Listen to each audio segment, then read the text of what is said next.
What Once Was The Eyes of Ms. Wetherby by Eugene Mathena. In the autumn of 1907, the train carrying Richard Calloway pulled into Pulaski City, Virginia, with a rhythmic hiss of steam and the clang of iron against iron.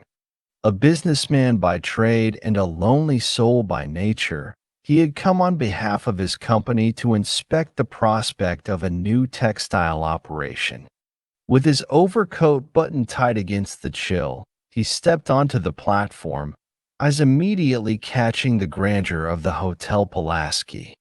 Built in 1891, the Hotel Pulaski stood proudly at the southwest corner of Washington Avenue and Main Street.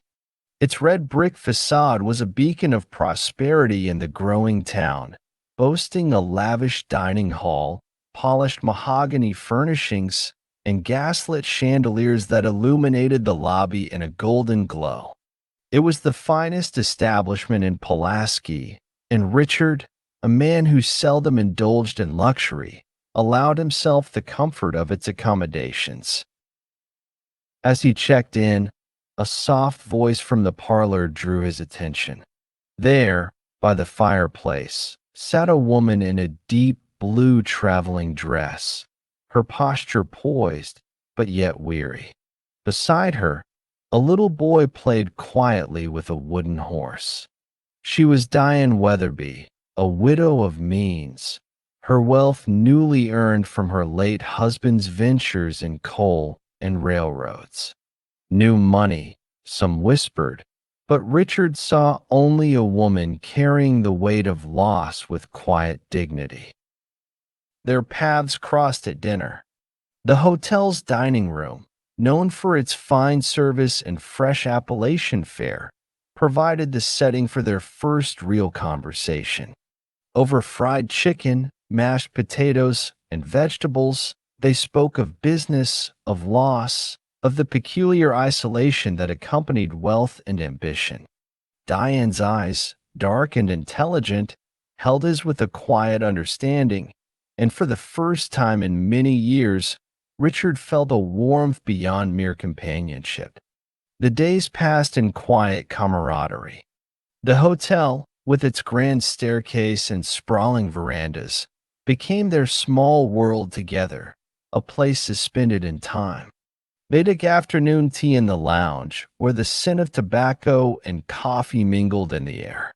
They watched the new combustion engine truck rattle past the window, the town's industry growing with each passing year.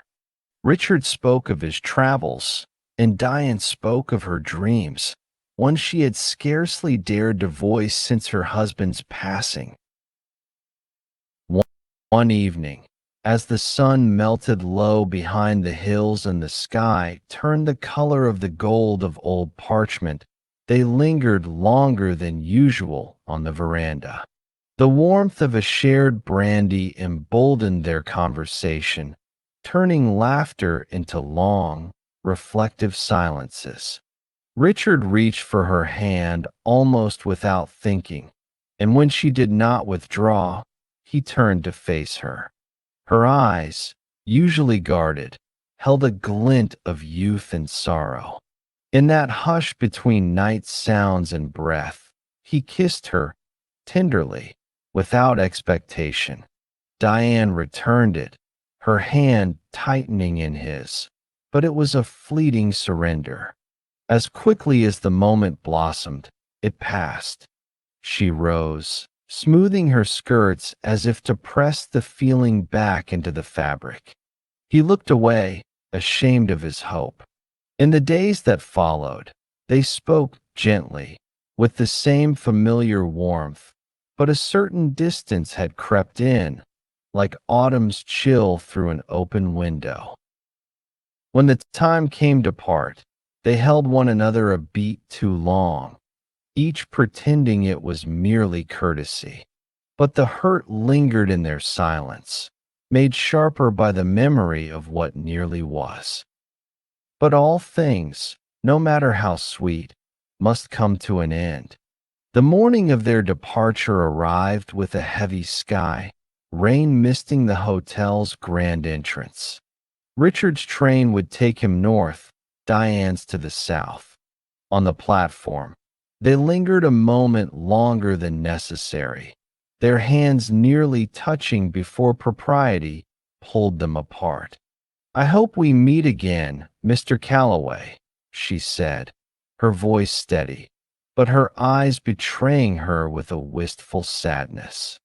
"Perhaps in another place, another time," he replied, tipping his hat before stepping onto his train. Decades later, the Grand Hotel Pulaski, once a symbol of Pulaski's golden era, met its own departure. In the 1960s, its walls, which had held so many stories, maybe even like this one, were brought down to make way for progress.